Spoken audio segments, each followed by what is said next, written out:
Olá, eu sou o Eduardo Moreira, eu tenho um canal do YouTube, é muito fácil, é Eduardo Moreira. Mas eu queria convidar você para assistir esse vídeo aqui no 247.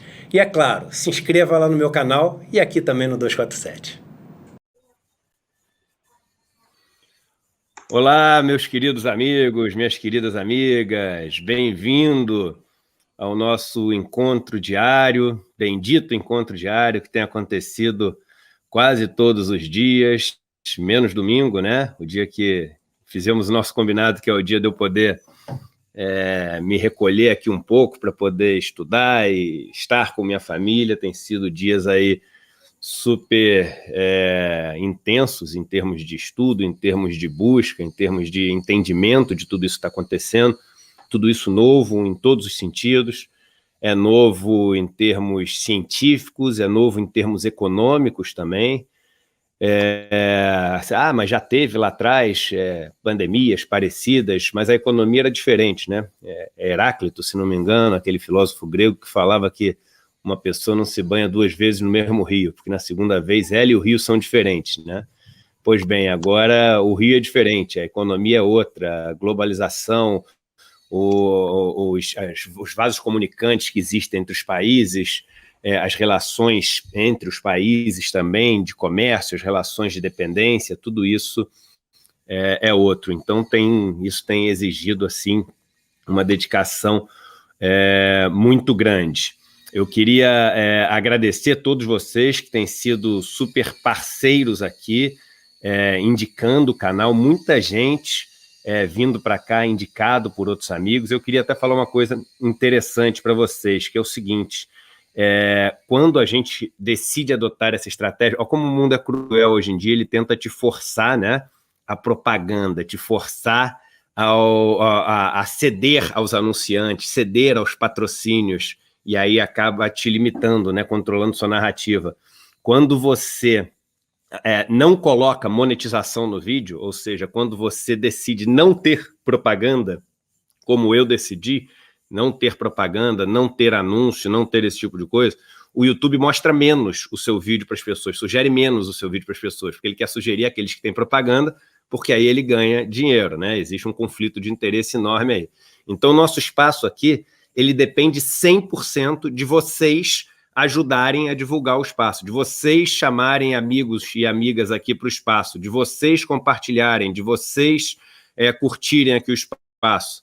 Então, eu peço sempre a vocês isso, nosso combinado, para a gente nunca ter propaganda, né? E você compartilhar, você indicar para o amigo, isso não te custa absolutamente nada, e a gente pode continuar com esse espaço 100% independente aqui. Vocês do Facebook também, bom dia, muito obrigado por todos vocês aqui.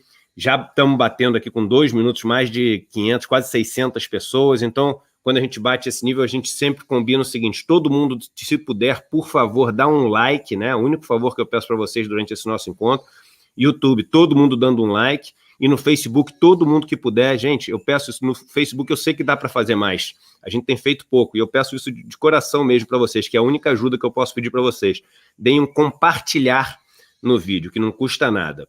Já temos aqui quase 1000 pessoas online. Eu queria apresentar para vocês já devem estar vendo aí, do outro lado da tela, quem vai estar comigo ao longo de toda a live hoje, é o Reinato Meirelles. Ele é fundador do Instituto Locomotiva, do Instituto Data Favela, e é um grande estudioso também, não só de Brasil, como de mundo, e está acompanhando com muito interesse, muita preocupação também, tudo isso que tem acontecido no mundo. É um cara super inteligente, lúcido, brilhante aí, e com uma história que muitos de vocês já conhecem. E a intenção de trazer o Reinato é porque a gente precisa aqui, se a nossa intenção é oferecer uma nova narrativa independente, que não está atrelada nem constrangida por patrocínios, por propagandas, por verbas que te obrigam a ter esse ou aquele discurso. Então a ideia é trazer dados, né? E quando a gente traz dados através desse estudo que eu acabo tendo, enfim, o dia inteiro buscando informações no mundo inteiro, nas fontes que eu acho as fontes mais fidedignas, assim, mais factuais, mas também trazendo pessoas que trabalham com dados, então trazendo cientistas, trazendo economistas, e não existe trabalhar mais com dados do que o que o Renato faz. Ele tem uma empresa que só faz isso e faz, além de fazer muito bem, faz onde os outros não costumam fazer, né? Então, queria dar boas-vindas aí ao Renato e já abrir para ele dar a saudação aí para as pessoas. Super obrigado pela chance de estar aqui papeando com você e com todo mundo que te segue, Dudu. É um prazer estar dividindo com vocês os estudos que a gente tem feito sobre o corona, não só com a população brasileira, mas em especial com os 13,6 milhões de brasileiros que hoje moram em favela. Né? Favela parece algo espalhado, meio difuso no Brasil, um retrato estético da nossa desigualdade, mas se 13,6 milhões de pessoas significa dizer que se existisse um estado da federação chamado Favelas Brasileiras, seria o quinto maior estado do país. Eu tenho mais favelado que gaúcho no Brasil. E é sobre a realidade dessas pessoas que a gente vai estar conversando hoje também. Legal. E a gente vai até falar sobre os primeiros dados preocupantes em relação à periferia de São Paulo que estão sendo divulgados. A gente vai começar aqui falando um pouquinho do que está acontecendo no mundo. Nosso poucas notícias que semana, né? Como foi domingo, minha folga. Então a gente vai falar as notícias de sábado e domingo. Só te pedir para botar no mudo, Renatão, porque senão fica um eco aqui para a turma. Beleza? Então a gente vai falar dessas notícias que aconteceram sábado e domingo, né? Trazer para as pessoas um pouco aí desse panorama, não só do coronavírus, como também até um pouquinho dos mercados. E vai entrar no Brasil. Mas falando lá de fora, eu vou fazer uma pausa aqui no meio para pegar um pouco a sua visão aí sobre o que está acontecendo. Bem, gente, falando de mundo, o mundo está com quase 1.300.000 casos confirmados de coronavírus, são 1.287.000 casos, e ultrapassou as 70 mil mortes. Sempre lembrando que isso são os números oficiais, os números registrados, e a gente sabe que o número real é muito maior do que isso, principalmente o número de pessoas que têm o coronavírus. Muita gente tem o coronavírus, não apresenta os sintomas, né? Em torno de 80% das pessoas que não apresentam sintoma não vai nem no hospital para fazer o teste, e, enfim, para se tratar. E mesmo o número de mortes. Você tem o Brasil, por exemplo, para pegar um caso que é familiar a todo mundo, a gente tem no Brasil, hoje em dia, o número de casos suspeitos oficiais, ou seja, que estão suspeitos ali nos registros, etc., e que alguns deles vão ser analisados, mas a maioria deles não, porque existe hoje em dia uma portaria dizendo que os casos por coronavírus não devem ter ali a análise de qual foi a causa-morte, porque pode contaminar as pessoas que estão fazendo ali o estudo. Então a gente vê que só os casos suspeitos no Brasil são maiores do que os casos confirmados. Na verdade, só os casos suspeitos na região sudeste são maiores do que os casos confirmados no Brasil inteiro.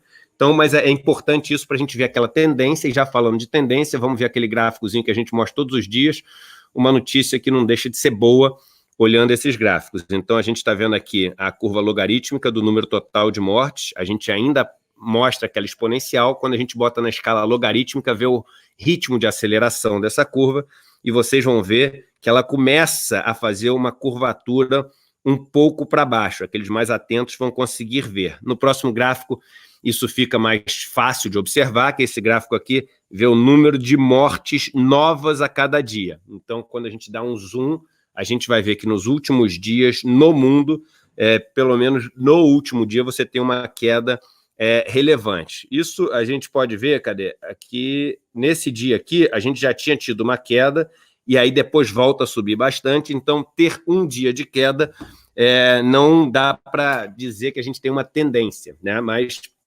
já enfim, algo desejável que esse número de mortes seja cada vez menor e a gente consiga controlar essa doença. Agora, lembrando o seguinte, a gente começa falando de mundo, né? Se a gente tivesse morando em outro planeta e olhasse para cá, a gente não ia entender direito que história é essa de país, que história é essa de cidade. É um planeta só, a gente lá de cima não consegue ver as tais fronteiras, né, que nos dividem, né? Criações nossas aqui. Então, como mundo, a gente tem essa notícia boa, mas essa notícia boa, ela é um fruto, né, de uma mistura de notícias melhores em alguns lugares e notícias piores em outros lugares, né? Na Espanha, um dos países que é um dos epicentros aí da doença no mundo, apesar de você ter uma situação muito triste na Espanha, né? Você tem os funerais acontecendo em drive-thrus, as pessoas morrendo sozinhas nos hospitais. Nada me deixa mais triste do que imaginar um pai ou uma mãe mais velho que passou a vida inteira cuidando dos seus filhos, meio que se preparando para essa transição, né? A gente passa uma vida inteira se preparando para essa transição, para deixar essa vida, e nesse momento você não poder ter o carinho, o conforto, o acolhimento daquelas pessoas que passaram a vida inteira ao seu lado, e isso é muito, muito, muito triste, e é uma das características dessa doença. Mas lá na Espanha, você tem o número de novas mortes caindo bastante, né? Principalmente quando você olha percentualmente em relação ao número total de mortes. Você tem 637 novas mortes, esse número estava perto de 1.000 por dia. Então, em relação ao número de mortes que você tinha antes, isso é um aumento de 5%. Vocês se lembram que a gente falou aqui na semana passada que era em torno de 10%, ou seja, caiu pela metade essa variação em relação ao número anterior.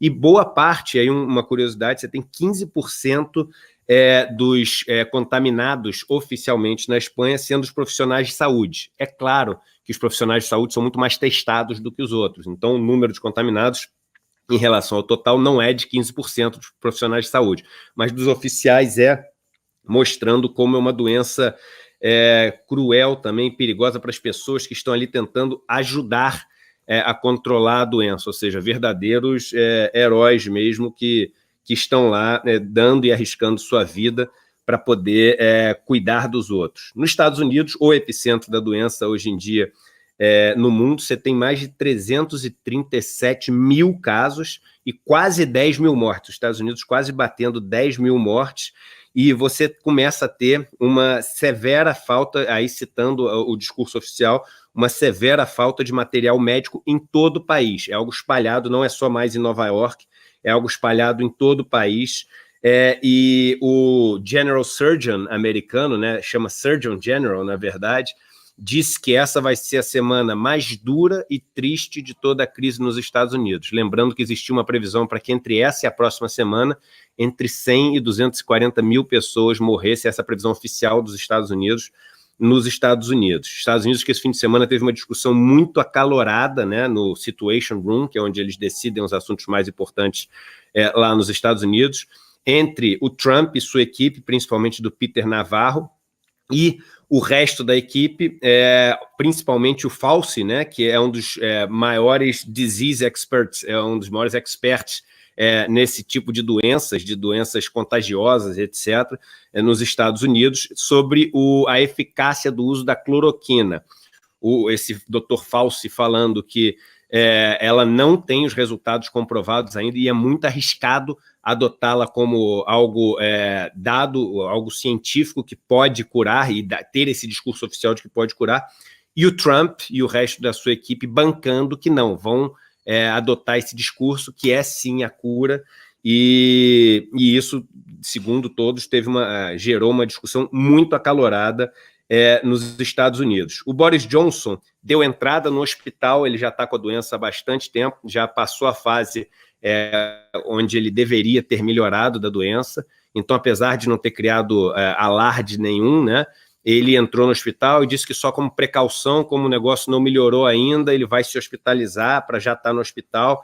Então, assim, preocupante isso que a gente viu na Inglaterra. Então, só antes da gente falar das outras aqui, é engraçado, né, Renato, como esses países, Estados Unidos e Inglaterra, e aí só trazendo já outro, o Japão vai declarar estado de emergência no país, né? Então, o Shinzo Abe, o primeiro-ministro do Japão, assustado com o aumento da doença no Japão, quase 400 novos casos ontem. Então, mostrando que os países que antes adotaram uma estratégia mais complacente em relação à crise, países essenciais nesse motor da economia mundial, tendo que virar a mão da estratégia, assim, mudar a direção da estratégia, e muito difícil você fazer isso. Eu sempre digo o seguinte, você fazer uma curva numa lancha é uma coisa, você fazer uma curva num transatlântico é outra, é muito mais difícil, e assim, e os efeitos colaterais são muito maiores. Impressionante os efeitos colaterais que ter adotado a estratégia errada nesses países está causando na realidade desses países hoje em dia. E talvez um pouco, a gente está falando do Brasil, um país de mais de 200 milhões de pessoas, um alerta, né? Eu sempre digo, o carro da frente está caindo no buraco, a gente não precisa cair no mesmo buraco do carro da frente. Daquele buraco a gente deveria desviar, né? Não, Renato? Tá no mudo, tá no mudo. Tá no mudo. Oi? Não tá mais, não. Tá me ouvindo? Eu super concordo contigo que nada menos imbecil do que não repetir o erro dos outros, né? A gente teve aí nesses países primeiro um processo negacionista, né, de tentar dizer que era que a versão estrangeira da nossa gripezinha, né, do que o presidente aqui falou sobre gripezinha, mas falando que isso não ia acontecer. O Trump falou que acabaria, primeiro não precisaria de quarentena, que depois a quarentena acabaria na Páscoa, e agora está sendo obrigado a estender isso. O Boris Johnson deu algumas declarações sobre o risco que isso teria para a economia e que, portanto, isso não poderia parar a Inglaterra. O Japão demorou para adiar as Olimpíadas, né? O Japão demorou para deixar claro que seria impossível ter as Olimpíadas esse ano, e olha que nas Olimpíadas todos têm histórico de atleta, né? Então, em tese, não seria um problema para a gripezinha. E estão pagando o erro de não ter tido essas medidas. Acontece que aqui no Brasil ainda se repete, se continua repetindo erros que podem, sem nenhum exagero, comprometer milhares de vidas para isso.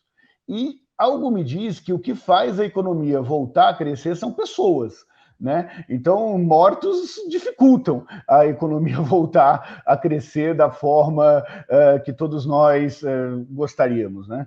Então, na prática, acho que o Brasil tem que aprender com o erro desses países, parar de insistir, de tentar achar que a vontade e a ideologia é mais forte do que é o vírus e tomar as medidas que, de fato, têm que ser tomadas. Só que nós temos um problema grande, Edu, que é assim, as medidas, quanto mais derem certo, mais vão parecer desnecessárias, né? Porque se o confinamento funciona, se as pessoas estão dentro de casa e a gente consegue, de fato, achatar a curva e não expor o sistema de saúde por uma sobrecarga, maior será a sensação das pessoas de que, olha, não está morrendo tanta gente, olha, não teve sobrecarga, então tudo bem sair da quarentena. E aí, nesse caso, o caso de Milão é fundamental, onde as pessoas estavam tomando cuidado, daí veio o Milão não pode parar, e ao vir o Milão não pode parar, hoje nós temos aí quase 6 mil mortes na cidade de Milão. É verdade. Milão sendo um dos países que ficou famoso no mundo por conta do pedido de perdão, né, do governador, do prefeito da cidade, falando que errou mesmo, que tomou uma atitude errada no começo e pedindo perdão pelos milhares de mortos que essa sua atitude errada causou. E aí, para falar agora de uma coisa super interessante que aconteceu ao longo do fim de semana, eu queria chamar o novo convidado de hoje, com muito assim orgulho. Eu sempre falo, como aqui não pode bater palma, eu queria pedir para todo mundo dar um like. A gente está com quase 3 mil pessoas ao vivo ao mesmo tempo, simultâneas aqui, 2.500 mais ou menos no YouTube e umas 600 pessoas aí no Facebook. Todo mundo no Facebook, não esquece, gente, se puder dar o compartilhamento, isso chama um monte de gente. E pessoal do YouTube, um like aqui, e chamar o meu amigo Márcio Pokman, um dos economistas de maior renome do país.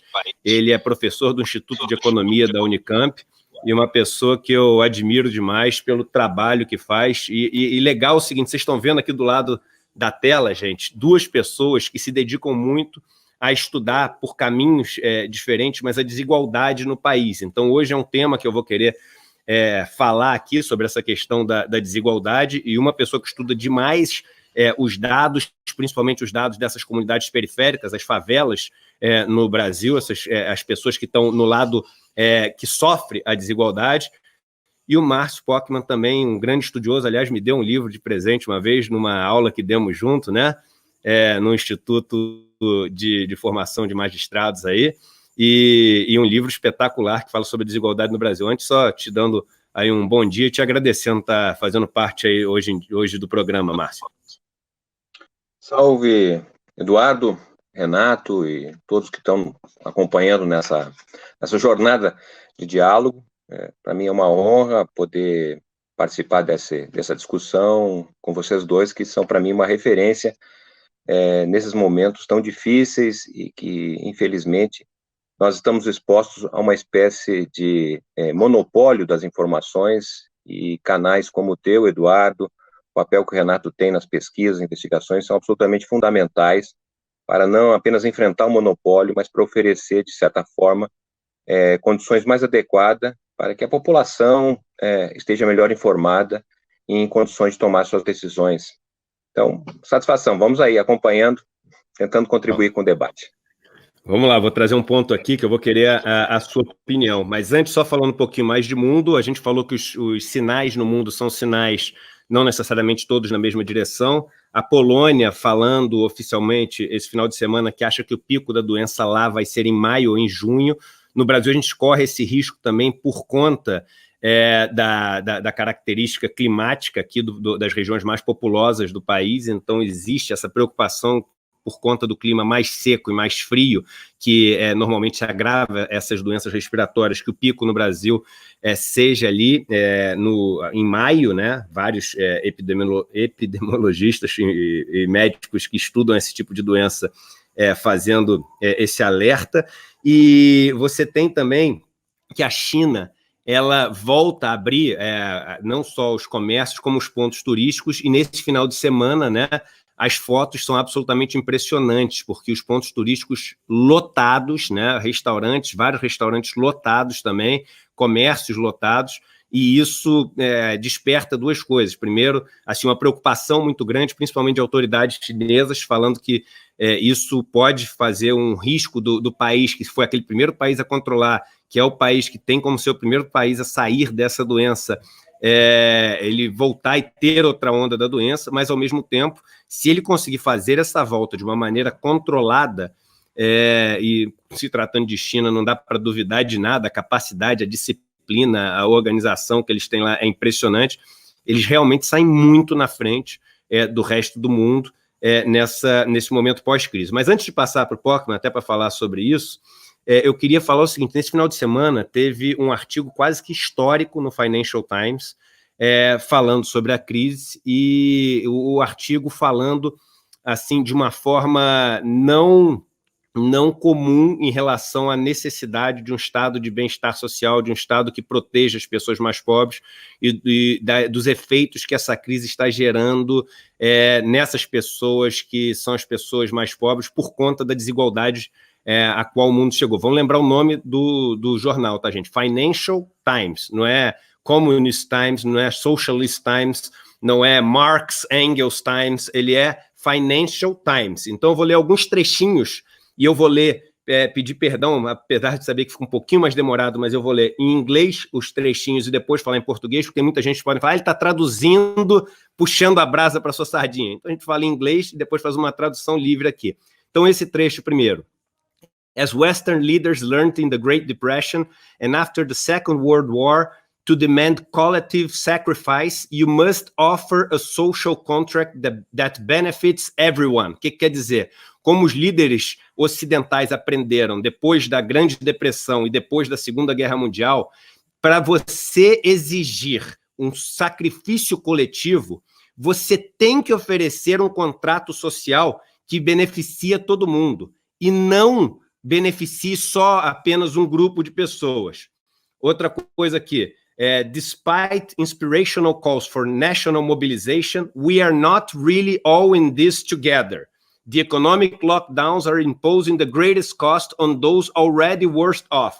Overnight, millions of jobs and livelihoods have been lost in hospitality, leisure, and related sectors, while better paid knowledge workers often face only the nuisance of working from home. Vamos lá. Apesar, isso é o Financial Times, o artigo do Financial Times falando, apesar dessas chamadas e desses discursos motivacionais para a mobilização nacional, Nós não estamos todos nessa juntos. Aquela história de que estamos todos no mesmo barco. O Financial Times falando, não estamos todos no mesmo barco. As quarentenas e os confinamentos econômicos que estão sendo impostos, eles têm um custo muito maior naqueles que já têm uma condição de vida pior. Milhões de empregos e milhões de vidas da noite para o dia estão sendo perdidas em setores como de turismo, de lazer e de outros setores onde você exige esses tipos de empregados que prestam esse tipo de serviços, enquanto outros tipos de empregos que são os mais bem pagos e que existem trabalhadores que têm um grau de conhecimento e um grau de instrução maior, normalmente oferecem os benefícios de, por exemplo, trabalhar em casa. E aí mais 2 trechos só que eu queria falar. Countries that have allowed the emergence of an irregular and precarious labor markets are finding it particularly hard to channel financial help to workers with such insecure employment. Financial Times, de novo, falando, países que permitiram o surgimento de um mercado de trabalho irregular e precário e informal estão vendo como é difícil canalizar ajuda financeira para esses trabalhadores que não têm mais a segurança dos seus empregos e da formalidade. E, por último, aqui, ó, governments will have to accept a more active role in the economy. They must see public services as investment rather than liabilities, and look for ways to make labor markets less insecure. Que quer dizer, os governos vão estar ativos na economia, e eles têm que ver os serviços públicos como investimentos e não como gastos, como passivos, e têm que arranjar maneiras de fazer os mercados de trabalho menos inseguros, menos informais. Márcio Pockmann, Financial Times, fazendo um artigo, escrevendo um artigo, para mim, absolutamente histórico, né? Excepcional, né? Para quem acompanha os jornais ingleses, sabe que há uma postura que nós não conhecemos aqui no Brasil, porque, de certa forma, os jornais têm seus editoriais e sua visão política e até mesmo identidade partidária. Portanto, você sabe muito bem, enquanto leitor, o que você está lendo, qual é a posição que cada jornal oferece. Obviamente, aqui no Brasil, nós não temos isso, né? Aparentemente, são todos jornais imparciais, o que não é bem verdade. E esta linha, que é do editorial do Financial, que inclusive não é o primeiro artigo, posições anteriores, inclusive, do Financial, têm sido muito relevantes do ponto de vista da mudança do entendimento acerca da trajetória da Inglaterra e também, obviamente, da questão da governança mundial, né? Porque numa situação como essa que nós estamos vivendo, se a gente comparar em termos de pandemia, teríamos que voltar praticamente a 100 anos atrás, quando não havia ainda as Nações Unidas, não havia uma governança mundial. O segundo pós-guerra estabeleceu uma governança em torno da ONU, e percebo agora que não há nenhuma ação, digamos assim, de organizativa, de coordenação entre os países diante de um fenômeno que tem repercussão mundial, né? O que nós temos visto, basicamente, é a atuação importantíssima da Organização Mundial da Saúde, mas fora isso, né, de certa forma, nós estamos diante de um primeiro embate ao problema deste vírus, né, que é o enfrentamento imediato, a tentativa de evitar maior sofrimento humano, mas não há dúvida, assim como me parece ressalta esse artigo do Financial, que é justamente a necessidade de reconstituição do mundo em novas bases, né? Ir até, nesse primeiro parágrafo que você nos brindou aqui, trata justamente da perspectiva de um novo contrato social. Parece-me que, para a elite inglesa, ficou muito claro que esses últimos 40 anos, de certa maneira, declinaram em demasia o chamado estado de bem-estar social, né? Ele se instaurou na Inglaterra ainda no finalzinho da Segunda Grande Guerra Mundial, né? Houve uma eleição em 45 e o Churchill, que era, na verdade, um dos principais condutores da liderança inglesa e das forças anti-nazismo e fascismo, foi derrotado por um líder sindical, o presidente da central sindical inglesa, e que em 5 anos fez uma mudança, uma inflexão, do ponto de vista da economia e da sociedade, que, de certa maneira, permitiu que os governos que o sucederam pudessem, de certa maneira, implementar uma outra perspectiva do ponto de vista da convivência humana. E é nesse sentido que o próprio artigo destaca, não é, que para você poder exigir que todos façam o mesmo sacrifício, é importante que tenham o que oferecer a todos, não é? E reconhece, inclusive, que são justamente os mais pobres, os expostos, não é, à precarização, à flexibilização da legislação trabalhista, aqueles que atualmente estão tendo mais dificuldade de receber algum benefício de parte do Estado. Então, reafirmo novamente essa convicção de que o Financial chama a atenção da elite conservadora, mas também é fundamental que, do ponto de vista da esquerda, não é, nós tenhamos um protagonismo em relação à situação a qual nós estamos vivendo, né? E isso, a meu modo de ver, exige justamente trabalhar numa perspectiva diferente do que estamos oferecendo até agora. Quer dizer, obviamente que as medidas que estão sendo tomadas são importantes, vamos falar sobre isso em algum momento, mas me parece insuficiente para construir esse novo contrato social, um novo caminho, inclusive, olhando aqui a questão do Brasil. Passar rapidamente para o Renato, e só falando o seguinte, aqui no Brasil, o que a gente passou na sexta-feira, e eu tenho batido muito na tecla em relação a uma das medidas, né? Depois a gente vai voltar a falar isso com mais calma, que é a medida que permite o Banco Central comprar em definitivo títulos corporativos, ou seja, comprar em definitivo quer dizer o seguinte, o Banco Central se tornou mais um dos especuladores, podendo ter posição em carteira dos títulos especulativos que são negociados por telefone, sem referência de preço, no momento de crise, para ajudar os bancos. Não vai um centavo para nenhuma empresa. Se vocês que acham que ele está fazendo isso para ajudar as empresas, ele está fazendo isso para ajudar os bancos, né?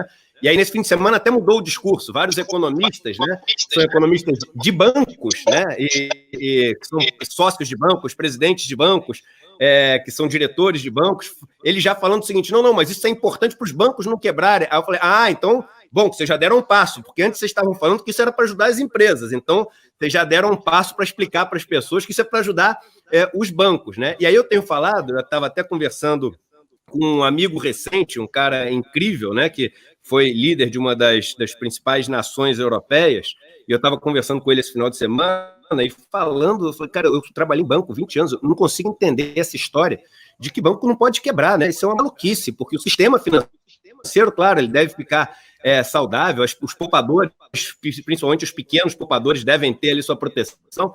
Agora, o setor que mais acumula lucro, que não produz absolutamente nada, que tem uma concentração gigantesca. Se no momento que as coisas ficam ruins, por causa das apostas que eles fizeram, eles sempre têm que ter ajuda, aí isso não é mercado. E são as mesmas pessoas que defendem o tal livre mercado. E aí esse amigo falou uma frase que eu achei espetacular. Ele falou o seguinte, Eduardo, é o seguinte, para mim, empresa que não pode quebrar não pode ser privada. Se não pode quebrar, tem que ser pública, né? Se é privada, tem que poder quebrar, senão tu não tem o mercado. Nem o que eles defendem é factível. Mas passando, Renato, antes de a gente entrar mais a fundo nisso, só passando para você aí rapidamente. Olha, Edu, Márcio, prazer estar com você aí, dividindo essa live, prazer enorme, fazia tempo que a gente não se via. Acho que tem uma questão clara de, no limite, qual é a função do Estado e o que justifica o Estado ter o monopólio da força. A função do Estado, e é isso falando sempre pela lógica da opinião pública, tá? Então, das pesquisas que a gente tem feito, 9 de cada 10 brasileiros acreditam que a principal função do Estado é oferecer igualdade de oportunidades.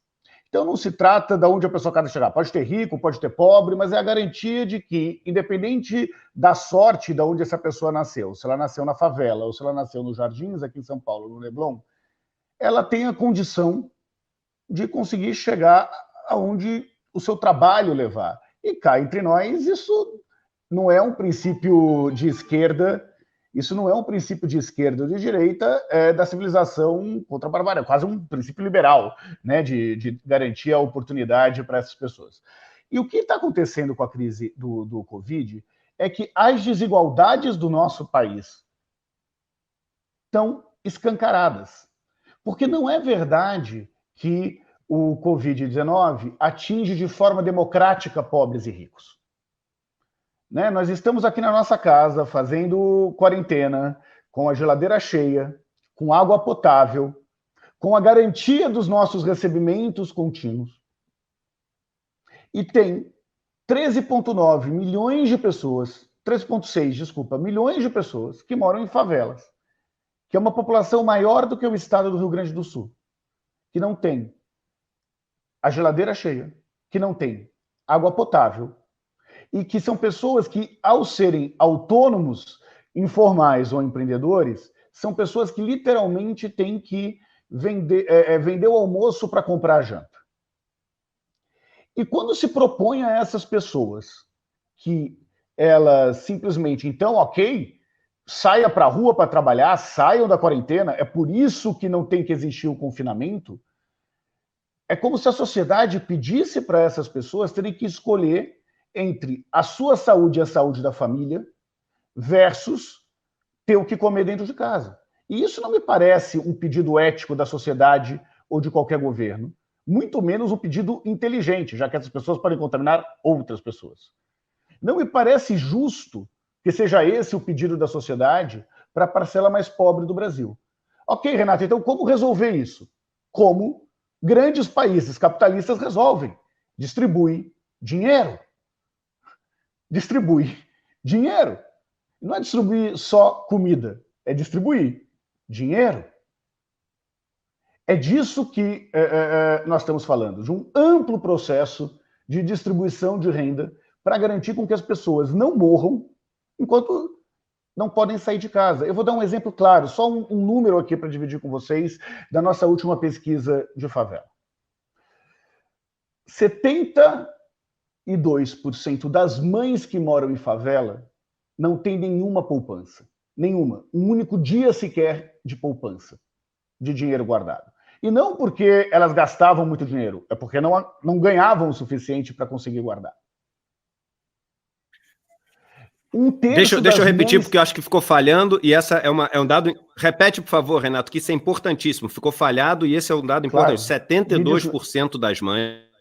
72% das mães que moram nas favelas não tem um único dia de dinheiro guardado, um único real guardado. Não tem poupança. E elas não têm poupança não porque eram perdulárias, porque gastavam mais do que ganhavam, era porque não ganhavam o suficiente. Na prática, isso significa que se ela não está tendo condições de sair na rua para trabalhar, ela não vai ter o que comer dentro de casa. O outro dado da nossa pesquisa mostra que hoje, no dia de hoje, 1/3 das mães já estão com dificuldade de colocar comida para suas famílias. 1/3. Um mês de quarentena faz com que esse número chegue a 92%. Edu, eu e Márcio, eu sou pai de uma menina de 5 meses. Se faltasse comida para minha filha, eu ia fazer o que fosse necessário para garantir que ela não morresse de fome. Na favela não vai ser diferente. Ou se tem distribuição de renda nas favelas, ou nós corremos o sério risco de ter convulsão social vindo desse território. No México, você começa a ter saques nos supermercados. Eu estava ontem conversando com um amigo que é ator, né, e mora lá no México. É um cara que está sempre entre a cidade do México e as cidades mais importantes lá do país, e ele falando que todo mundo confinado, mesmo problema, uma população pobre muito grande, e você começa a ter saques, começa a ter esse tipo de preocupação. Márcio, eu vi que quando eu falei a história dos títulos privados, você ficou se coçando aí para falar, então antes de eu ir para frente, vamos aproveitar para não perder o embalo, queria a sua opinião sobre isso. E muita gente perguntando, mas é engraçado que no Brasil a narrativa é tão forte, né? Você vai ver, abre o Jornal Nacional, não aparece o Pockmann falando, não aparece meu amigo Faniani, aparece só os economistas dos grandes bancos. E as pessoas, mesmo as mais pobres, aquelas que pagam 300% de cheque especial por ano, elas ficam assim, absolutamente reféns de uma situação, e elas são as que mais...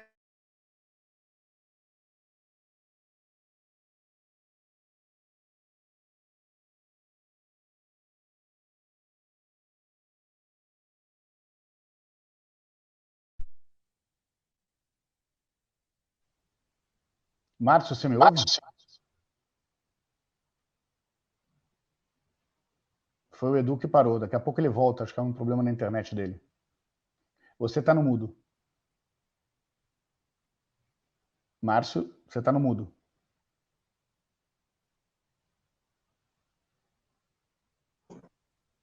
Agora deixei de ficar mudo. Pronto. Enquanto o Edu não volta, a gente fica improvisando aqui. Bom, programa de auditório aqui, então. Programa de auditório total. Impressionante os números de favela, né?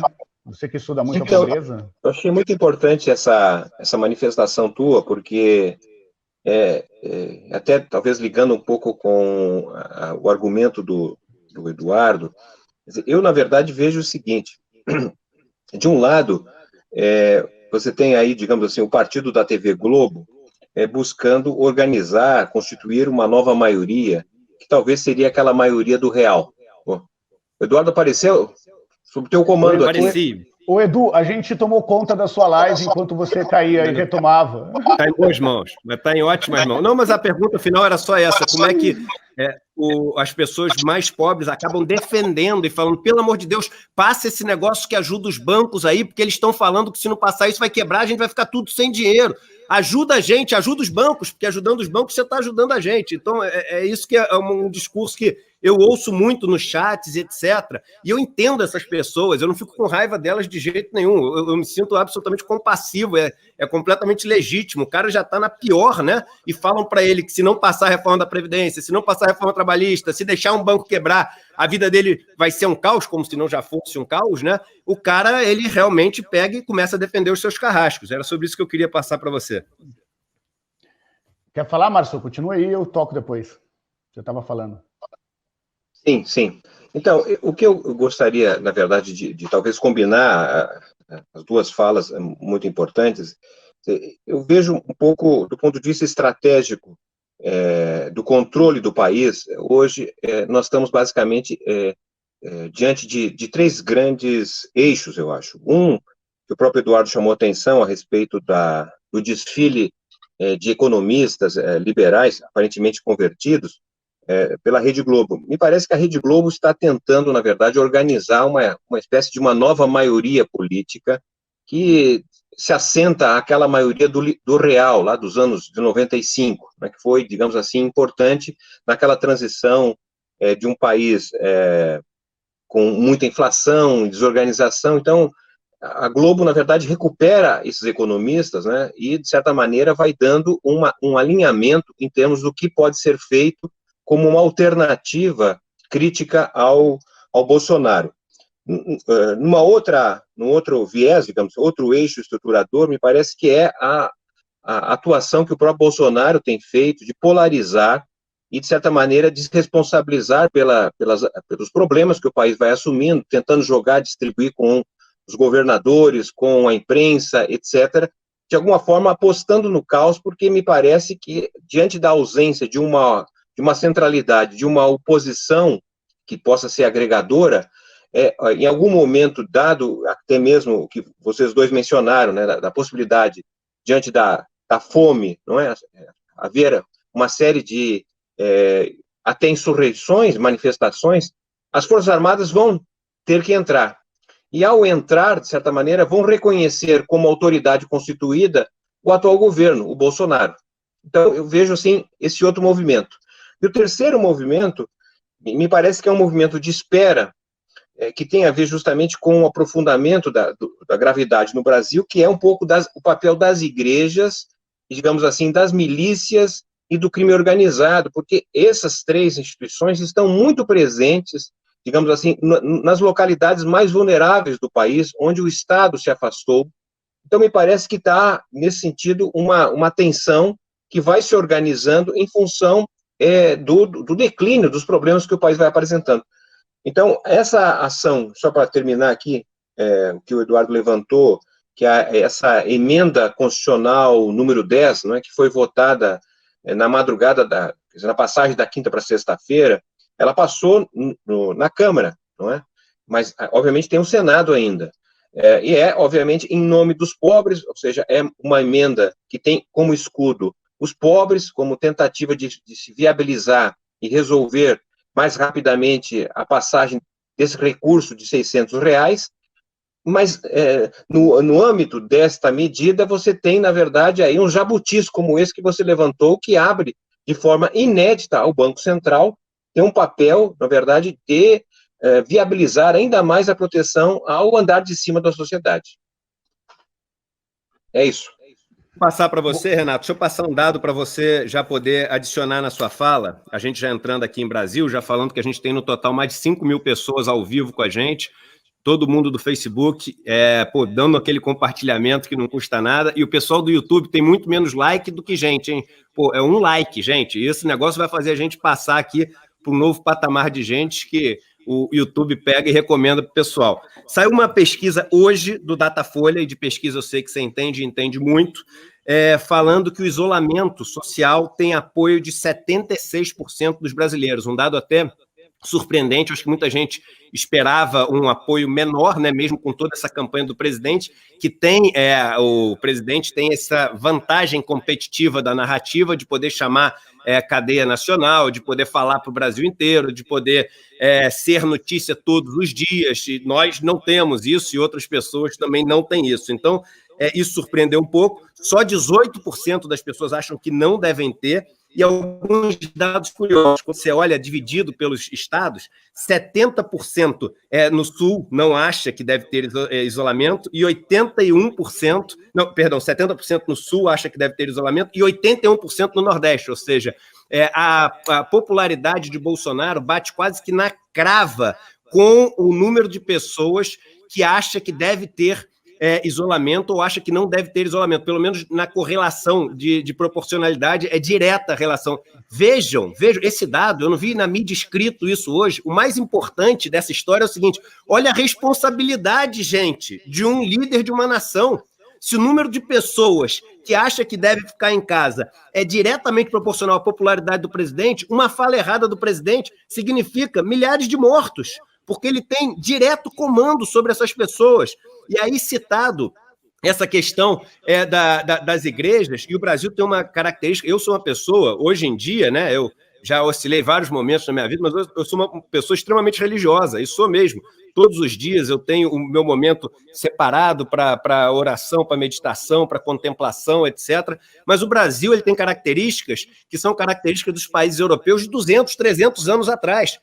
Ele mistura, por exemplo, as Forças Armadas com a política. Não existe isso há mais de 200 anos na Europa, porque eles aprenderam da maneira mais dura possível qual o resultado de você misturar os dois. Não existe também, há séculos na Europa, essa mistura da religião com a política, que existe aqui no Brasil. E o que eu queria te passar, que também não está na notícia, mas eu vi, o número de pessoas que atinge o seu máximo rejeitando as medidas de isolamento entre 2 e 5 salários mínimos, que bate exatamente com o número de pessoas, com a faixa salarial, onde as igrejas pentecostais e evangélicas são mais fortes, que são essas pessoas que moram em regiões periféricas, que são ali da classe média. E o ponto é o seguinte, nesse fim de semana a gente teve uma coisa, não sei se vocês receberam, quase todos os maiores líderes em termos de número de fiéis de igrejas evangélicas, e novamente, todo aqui o meu respeito à liberdade religiosa de cada um,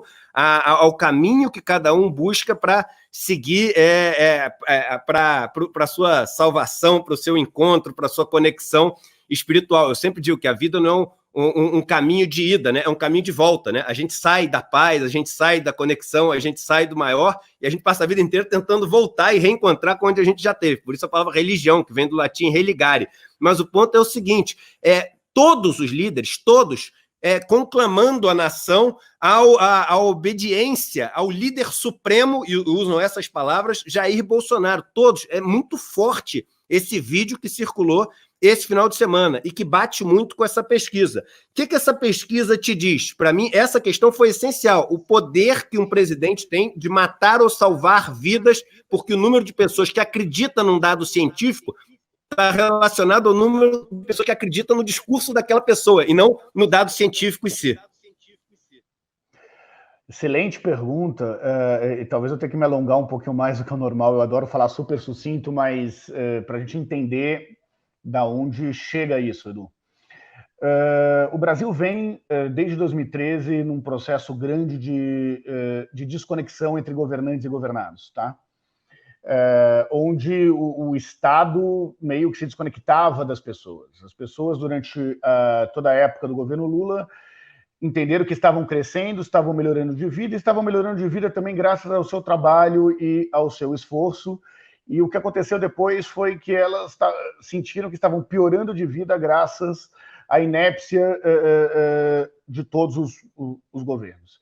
Isso levou a uma eleição polarizada já em 2014, e nós passamos pelo impeachment da ex-presidente Dilma, e as coisas da economia não se resolviam, e tivemos o último processo eleitoral com a situação bem polarizada, e polarizada no marco onde a facada foi algo simbólico e que mudou a relação dessa parcela da população com o presidente Jair Bolsonaro. Né? As pessoas, no momento em que ela levou a facada, e eu fiz muitos grupos de pesquisa durante esse processo, fez com que uma parcela do eleitorado acreditasse que se tentaram matar o homem é porque ele estava incomodando o sistema. E aí nós tivemos a eleição mais antissistêmica que eu tenho notícia desde a redemocratização no Brasil. Foi uma eleição claramente antissistema, independente da questão do Bolsonaro. E esse fenômeno fez com que, de lá para cá, desde quando ele assumiu o governo, ele tenha que continuar com uma narrativa antissistema.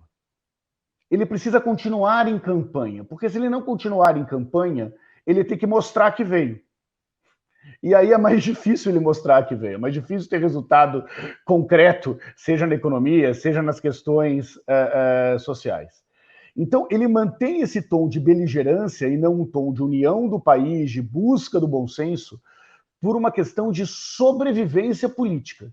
E sobrevivência num cenário eleitoral em que ele tem uma direita com mais verniz, que é o caso do Witzel e é o caso do Dória aqui em São Paulo, que tem um potencial grande de pegar uma parcela do seu eleitorado num segundo turno contra uma candidatura do campo mais progressista.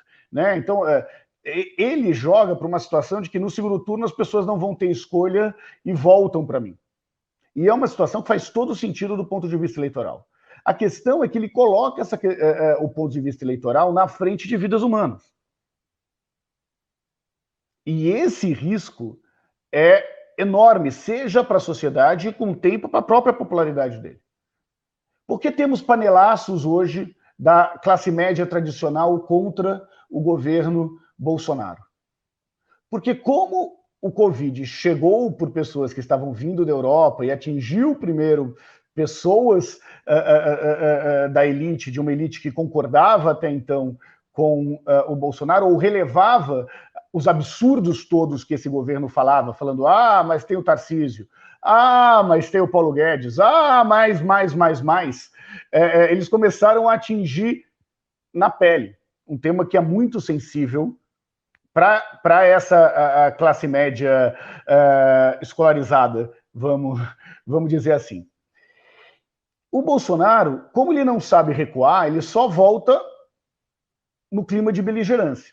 E isso cria uma situação, juntando com a questão das igrejas evangélicas, que coloca milhares de vidas em risco, a saúde de milhões de pessoas em risco. Agora, esse público, e é bem importante a gente ter claro isso, esse público evangélico já foi um público que elegeu e reelegeu o presidente Lula. Porque o presidente Lula tinha uma narrativa da teologia da prosperidade, que dialoga muito com esse público. Quando as eleições e o processo do debate político deixou de discutir função do Estado, deixou de discutir, olha, eu vou te dar condições para que você consiga chegar onde quiser chegar, e ficou preso exclusivamente no território de costumes, e esse público é progressista do ponto de vista econômico e conservador do ponto de vista de costumes, esse público ficou no colo do Bolsonaro. Esse público ficou no colo do Bolsonaro, na discussão de costumes. E isso faz com que se tenha uma relação quase de fé e não de ciência do como combater o coronavírus. O Datafolha soltou, acho que um mês atrás, uma outra pesquisa e que mostrava que eu já tenho no Brasil 11 milhões de pessoas que acreditam que a Terra é plana. Então, se tinha 11 milhões de pessoas hoje que acreditam que a Terra é plana, é natural que tenha ainda pessoas que sejam efetivamente contra o confinamento. Eu termino só dizendo qual é o risco, porque quando mais certo der o processo de confinamento, mais as pessoas vão achar que ele é desnecessário para o Brasil. E se a gente cair no risco das pessoas acharem que é desnecessário, corremos o risco de repetir Milão, como a gente já disse no começo da live. Ótimo, Renato.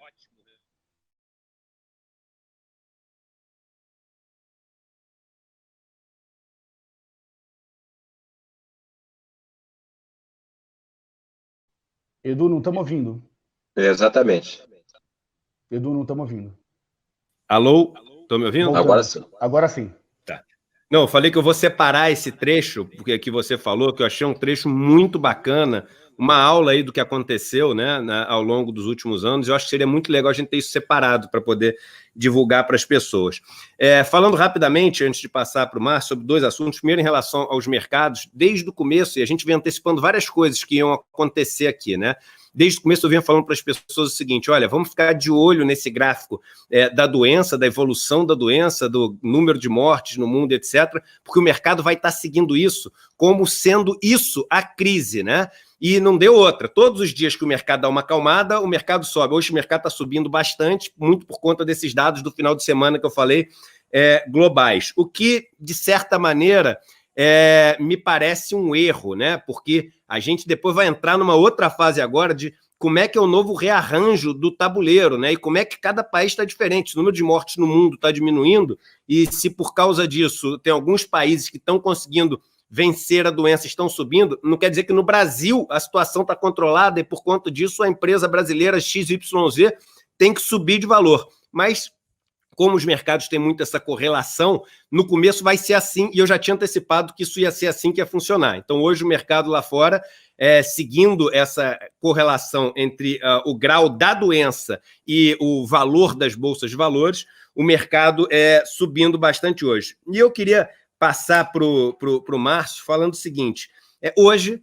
marcado mais uma, e eu estou fazendo uma propaganda que talvez não devesse estar fazendo, mas esse ponto, a gente não pode deixar de falar sobre isso, marcado uma live, uma conference call do Moro com a XP.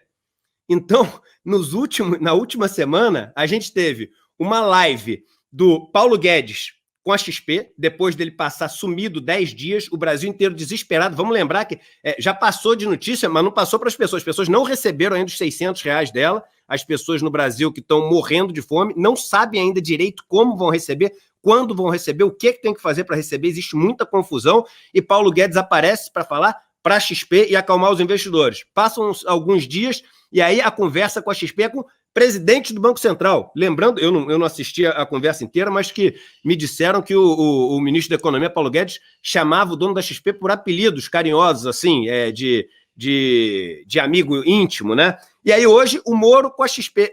Isso me perdoe, Márcio, mas isso é uma das coisas mais absurdas que eu já vi na minha vida. Eu nunca vi isso. No auge dessa confusão, a população mais pobre absolutamente desesperada, desassistida, porque ainda não recebeu os R$600, não sabe quando vai receber. Ao invés da gente estar tendo reuniões com os líderes das comunidades, com os sindicatos de trabalhadores, com os sindicatos dos trabalhadores rurais, dos pequenos proprietários rurais, com o sindicato das pequenas empresas, todas as reuniões estão sendo ou com os grandes empresários do setor varejista, ou quase todas, todos agora com o Moro, todos os principais já vão ter tido uma reunião com a XP. Que loucura é essa, Márcio? Como é que isso não causa uma indignação das pessoas? Falar, chega, esse negócio não pode continuar assim, porque as pessoas, é o artigo do Financial Times, a gente termina o programa voltando, a gente não pode exigir dando benefício para meia dúzia de pessoas. Não pode. A história já mostrou que você não pede um sacrifício de todos se não mostrar um contrato social que atenda a todos. Mas é isso que a gente parece que está mostrando. A gente está exigindo o sacrifício de todos e oferecendo um contrato social para poucos. O orçamento que foi aprovado lá na semana passada é um orçamento de guerra que faz o seguinte: olha só, eu tenho investidores tranquilos que isso tudo que a gente está fazendo, de ajudar os mais pobres, de aumentar os gastos, etc., é só durar a crise, tá? Depois que terminar a crise, volta tudo automaticamente para o que estava antes.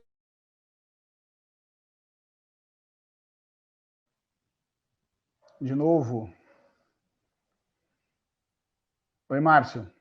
Pode tirar do mudo. Acho que já deu para entender a resposta do Edu. Manda bala aí. A pergunta, né? Não, se é a resposta, eu posso fazer a pergunta para ele. Não, mas Então, eu estava aqui, na verdade, refletindo a respeito dos argumentos que ele estava apresentando, né? Inclusive... voltou. Edu, eu falei para o Márcio já ir te respondendo. Eu tô bom de cover de Eduardo Moreira aqui tentando. Amanhã vocês dois tocam o programa. Toda vez que eu falo sobre uma coisa um pouco mais polêmica assim, me derrubam. Pode ser uma super coincidência, mas vocês podem ver que todas as vezes que eu caio, eu estou falando alguma coisa mais polêmica. Novamente, pode ser coincidência, o nosso estatístico aí depois vê qual a chance de ser coincidência. Mas então é o seguinte, o orçamento já foi colocado como orçamento de guerra, ou seja, depois vai voltar tudo como era antes. A gente está fazendo uma exigência de um sacrifício de todos e oferecendo um contrato social para poucos. Não é isso, Márcio? Sim, até vinculando um pouco os teus argumentos com o do Renato, quando faz uma retrospectiva do que ocorreu no Brasil pós-2013, que eu concordo, inclusive, adentraria o seguinte: eu acredito que o que aconteceu em 2016 praticamente estabeleceu o fim do ciclo político da nova república, né, que foi caracterizado pela presença de governos, de presidentes, que sustentaram seus governos numa espécie de conciliação de classes. Praticamente todos os segmentos sociais estiveram, de alguma forma, direto ou indiretamente, lá representados, né? Por um lado, mais ou por outro lado, político ou ideológico, mas foram governos que buscaram a conciliação e, de alguma forma, sempre explicitaram no argumento a ideia de uma república, de um presidente republicano, né? O que nós temos visto, a meu modo de ver, pelo menos depois de 2016, é o desaparecimento da perspectiva republicana, não é? E, de certa maneira, governos que estão cada vez mais caracterizados com uma perspectiva classista, de uma classe que está lá representada. Ele não está preocupado com as classes no seu conjunto da nossa sociedade. E entendo que o que está sendo feito no governo Bolsonaro é uma espécie de concessão para os miseráveis. Alguma coisa precisa ser feita, então está sendo considerado isso. No balanço que eu tenho aqui, de acordo com as medidas que foram tomadas pelo governo, até sexta-feira, nós tínhamos alguma coisa em torno de 1,5 trilhão de reais, considerando aquele 1,2 trilhões que o Banco Central já havia disponibilizado, em recursos que foram anunciados. Ou seja, nós temos praticamente a cada 10 reais, 8 já são direcionados para o andar de cima, e 2 para o andar de baixo, né?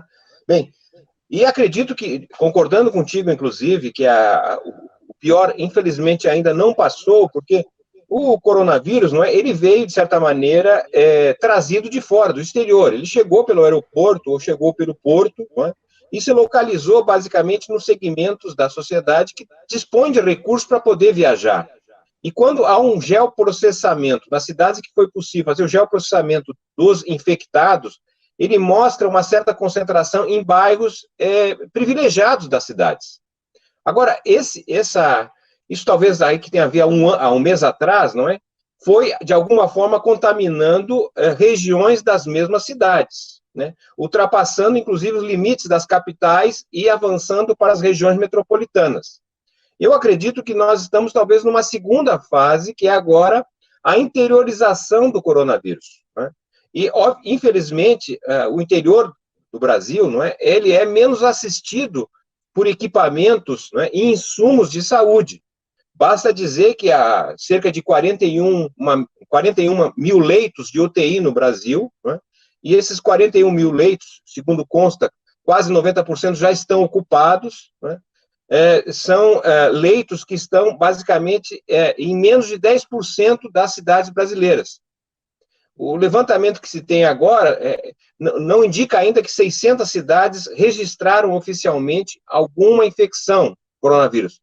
É sempre duvidoso esse dado, porque como é um país que não tem feito testes, né, não sabemos muito bem se esses números que estão sendo divulgados oficialmente são adequados. Possivelmente nós tenhamos um número maior de mortos, infelizmente, e de infectados. Mas o que temos de dados oficiais são esses. Então, nós estamos passando por uma segunda fase, que é possivelmente a interiorização da presença das infecções do coronavírus, onde, infelizmente, nós detemos menos equipamentos médicos, né? Lembrando, inclusive, que programas anteriormente de êxito, né, que eram mais médicos, né, que era a presença de médicos no interior do país, em regiões distantes, a farmácia popular, né, com disponibilização de remédios, etc., tudo isso foi sendo desconstituído e, portanto, o país está expondo, não como no caso inglês, não é, que fica claro o quanto o welfare state lá foi desconstituído, mas aqui vai ficando exposto às carências que nós temos na saúde brasileira, infelizmente. Queria passar para as considerações finais, passar para o Renato, depois para o Márcio, só falando que acabou de sair uma nota da Unicamp, né?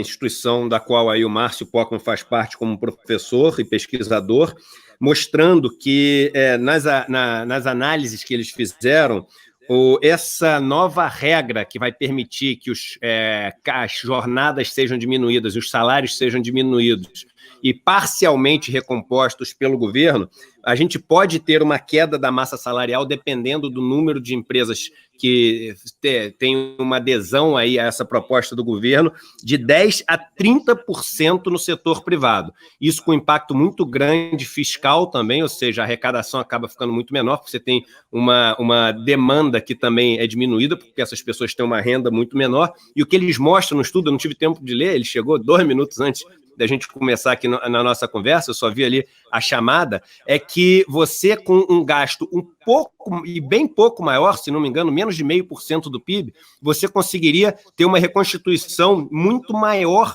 dos salários das pessoas, ou seja, uma queda muito menor da massa salarial, tendo efeitos muito menos danosos para a economia. Novamente, esse fiscalismo quase doentio do governo penalizando os mais pobres, salvando os mais ricos e fazendo com que a economia, no médio prazo, fique em xeque. Só lembrando que é engraçado, né, me veio na cabeça agora, é muito parecido com essa fórmula de gerir empresas moderna, né? Os novos gestores, eles fazem a gestão do próximo trimestre, porque são pessoas que vivem ali do bônus do trimestre, do bônus do semestre, então eles deixam de olhar as empresas no longo prazo e passam a olhar as empresas no curtíssimo prazo, né?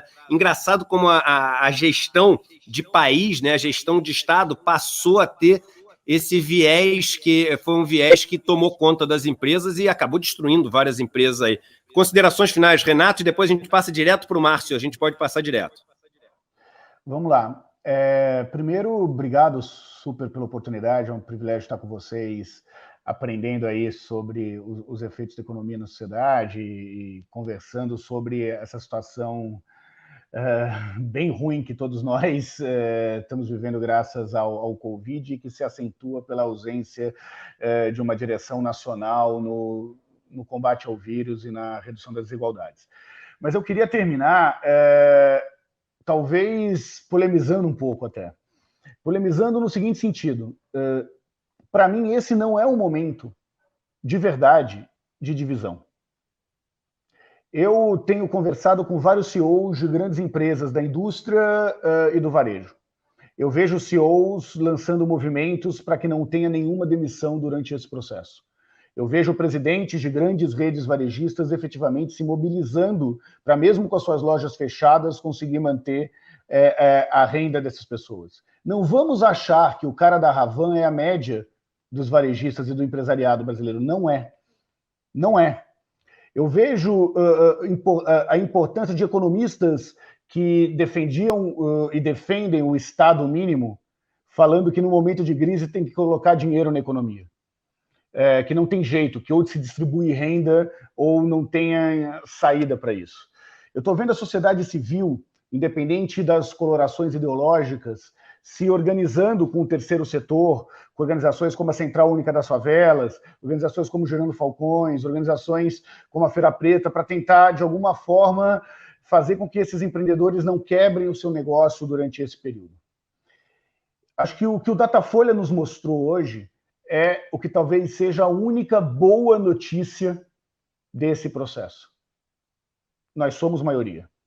As pessoas que acreditam que a Terra é redonda formam a maioria. As pessoas que acreditam na necessidade ter o confinamento formam a maioria. Depois de muito tempo no Brasil, a gente está tendo condições de entender que a divisão não se dá como esquerda ou direita, mas como o que é civilizatório e o que é a barbárie. E nesse sentido, de demarcar o campo do que é civilização, nós temos uma rara oportunidade nos últimos anos de deixar o cara do sindicato do lado do cara da Central Única das Favelas, do lado dos grandes varejistas, do lado até dos bancos, que não querem, não podem ter os seus clientes morrendo nesse processo. Não o banco, os clientes, Edu. O que eu estou querendo dizer é que toda forma de diálogo possível encontra, nessa situação de calamidade pública, o espaço de ser ouvido, de conseguir, de fato, dialogar com isso. Porque se tem algo que hoje une as pessoas, é o combate ao corona. Isso une mais de 2/3 dos brasileiros. Eu queria terminar com uma frase que eu tenho dito para todos os meus amigos que acham que economia é uma ciência exata, não é uma ciência humana. Para todos os meus amigos que acreditam que será numa planilha de Excel que se resolverá a questão do corona e que, por isso, defendem o fim do confinamento. Na sua família, quem é que pode morrer para a economia não parar? É essa a resposta dessa pergunta que divide o campo da civilização do campo da barbárie. E eu, de verdade, estou otimista que todas as conversas que eu tenho tido durante esse processo têm me feito que tem muito mais gente do campo da civilização do que acreditando que a prioridade tem que ser os mais ricos e não os mais pobres, que a gente tem que, a qualquer custo, ter a retomada da economia, mesmo que isso seja o custo de vidas humanas. Essas pessoas, felizmente, são maioria. Super obrigado pela oportunidade de estar aqui dividindo com vocês as nossas pesquisas, as nossas opiniões sobre tudo que está acontecendo no Brasil. É um privilégio para mim, Edu. Um grande abraço, Márcio. Obrigado. Olá, Márcio. Pegar aqui o gancho da tua fala, que reconhece a formação, a existência de uma maioria nesse campo que você dividiu entre a barbárie e a civilização. Mais do que reconhecer essa maioria, de fato existente, é necessário, na verdade, consolidá-la, me parece, em termos dos desafios aos quais nós estamos submetidos. Uma tarefa inegável é responder ao imediato, ao que está transbordando de necessidade. Mas, para além disso, para não voltar até algo que o próprio Eduardo tinha chamado a atenção, que era o discurso do governo, dizendo que liberou o gasto público de forma temporária, porque, superado o problema, voltaremos à situação anterior.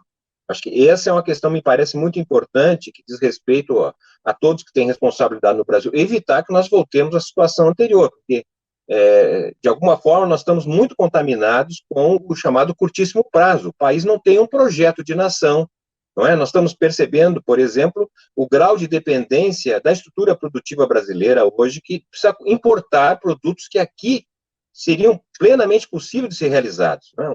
Uma espécie de convergência na maioria que estabelecesse um chamamento, por exemplo, às montadoras, que poderiam perfeitamente contribuir nesse momento, oferecendo uma produção rápida, imediata, né, de respiradores, né, como está sendo feito nos Estados Unidos. Por que nós não podemos ter aqui no Brasil?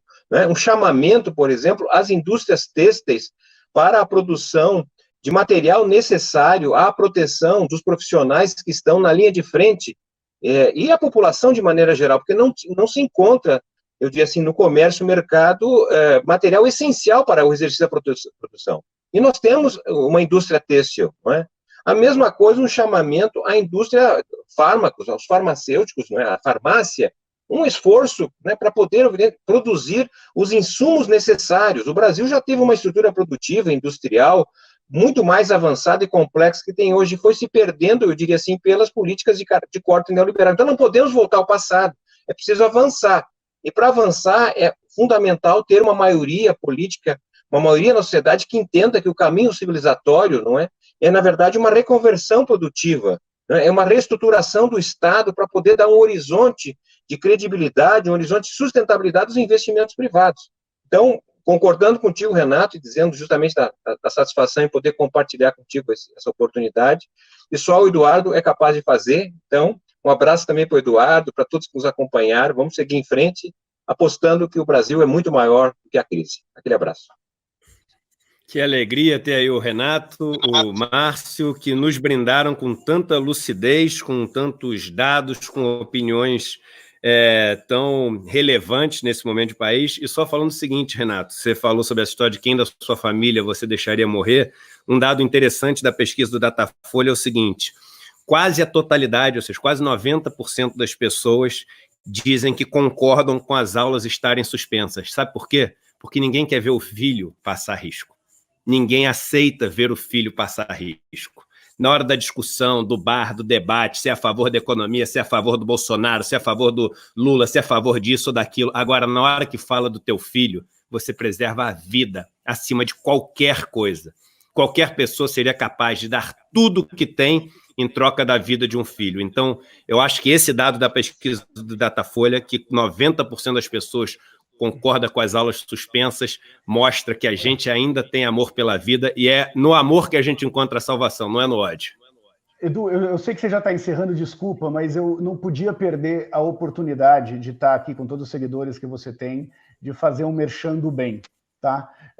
Desculpa mesmo, mas a cláusula é bem nobre. Manda bala. Convido a todos que estão assistindo para entrar no mãesdafavela.com.br, mãesdafavela.com.br, da Central Única das Favelas. Esse é um movimento que começou agora nesse final de semana, que tem o apoio de muita gente e que quer distribuir para mais de 20 mil mães da favela uma renda básica durante os 2 próximos meses.